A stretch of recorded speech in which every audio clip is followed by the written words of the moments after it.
Hey guys, welcome back to 53 Marcel. My name is Stephanie. Today we're going to be making the famous TikTok pasta that you and I have both been seeing online. I'm actually not sure if it originated from TikTok. I'm just going to assume that it did because it seems like a very TikTok recipe, you know? So it's going to be that baked feta tomato dish. I have never baked feta in my life. A little bit skeptical on what that is going to taste like. It's been a really hectic week, both in my mind and in real life. Let's just look up this recipe. Why don't we? Because I don't want to butcher this. Oh, it is from TikTok. I will link the recipe that I'm following in the description box, as well as anything else that I add. It also calls for 2 pints of cherry tomatoes. Let me tell you something. Buying these ingredients, I realized that, you know, she's on a budget and cherry tomatoes are a little bit pricey. Like, they weren't on sale at Walmart. So I decided to get Campari tomatoes, and they're just like the small round ones.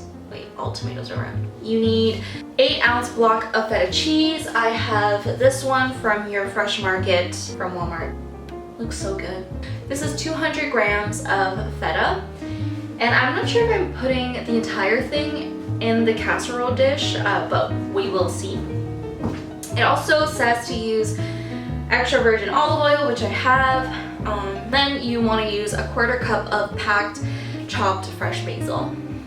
I don't have basil, but we're gonna use thyme. It's heavily used in Mauritian cuisine, and we love thyme in this household. This is how much we love thyme. We actually grow it in our backyard in the summer. We have thyme in our backyard in the summertime, but we also freeze it, and we have it all year long. Oh, another thing that we're gonna add to this recipe are shallots. Okay, shallots are my favorite onion of choice. So I'm just gonna chop these up and then put it all in this dish. So this is a pretty large Pyrex dish. Yeah, I'm not really sure if this is too big. I also don't really know how many tomatoes I'm putting in. Is this even the TikTok recipe anymore? I don't know.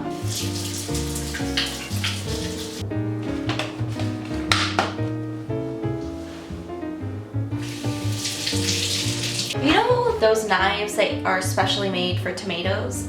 Let me introduce you to the steak knife. So the steak knife is literally the best knife to use to chop tomatoes. I don't know why people aren't using steak knives more often to chop them. So we're going to dice these into 4 slices and plop them in here. I love tomatoes so much. I actually eat cherry tomatoes, you know, as like grapes. I'm one of those people, and my friend Trish makes fun of me all the time. But I actually don't like tomatoes in my burgers for some reason. I just find that to be unnecessary, if that makes sense. I'm not really sure how many tomatoes I should be using because these are obviously not cherry tomatoes. So all of these recipes are so reflective of the crowd or the audience that it's targeted towards. Like, for example, this recipe is very much Gen Z millennial appropriate because apparently we have disposable income and are okay to spend $7 on cherry tomatoes. But yeah, not here, sister, no. Gonna sprinkle the onions in there. Obviously 1 is not enough, so we're gonna probably add 3 small shallots like this size. Shallots are so good. Did I mention that? No, they're so good. Also, when you're using tomatoes, I feel like you want to be using things that excite you, because obviously tomatoes by themselves is just a very bland flavor. Just add onion and garlic to everything that you make. I don't know if anyone else is this way, but when you're preheating the oven for baking, for example, and you have to make the batter, I just feel like I'm in a race with the oven to get everything prepared before it preheats. So So now we're gonna add half a cup of extra virgin olive oil. This is a very expensive meal if you're using half a cup of olive oil. I would just say how TikTok recipes targeted for millennials. Whose paycheck? I'm just gonna drizzle. Yo, this is a lot of olive oil. She's even afraid to put it all in. Yeah, it feels wrong. Feels wrong. I use a whole box of tomatoes. Wow, that's why it looks great. Yeah. Those tomatoes are nice. Yeah. Fresh. Kapari.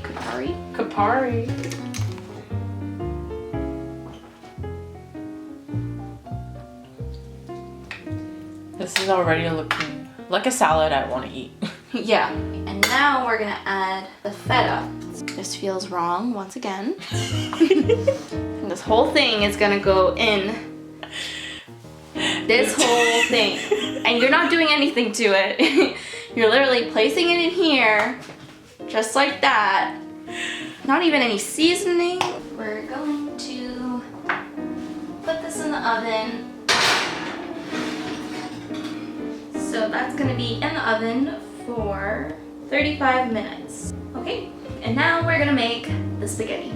So I just reread the recipe, and you're actually supposed to add the garlic and the basil after it's done baking, but I did that before. But it just doesn't make sense to me why you would add garlic after the fact. Like, don't you want the olive oil to be infused with the garlic, the basil, like all the herbs and spices? I'm not spices. No, I did want to get like a fresh pasta situation, but we're on a budget and we decided to get the spaghetti, just a regular old spaghetti. This is the Walmart brand.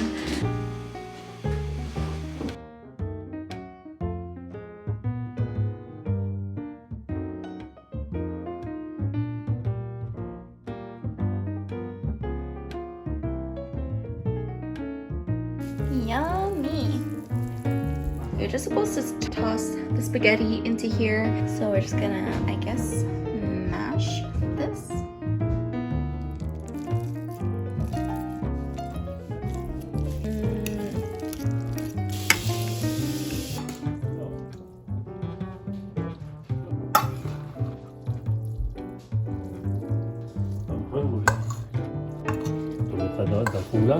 Non, je finis pareil là. Get some tomatoes. Yeah. Si. Tu vas continuer à mettre ça, dry tomato. Oh, we could try that. No? Yeah. That's super.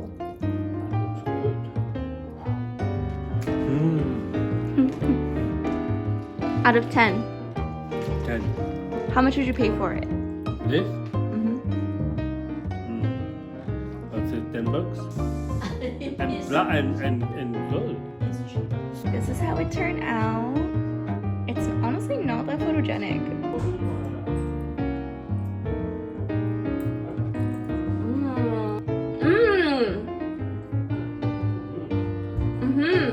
Wow. Okay. It's actually so good. I think out of 10, I would give this like a 9. Hey guys, I want to film an outro. Thank you so much for watching. This pasta was definitely worth it. I think you guys should try it out too. I will definitely be making this pasta again, and this time switching up the noodles. I think a penne would be really good in it. Yeah, it was definitely worth the try, so give it a shot if you haven't already. Thank you so much for watching. Once again, I will see you in our next video. Bye.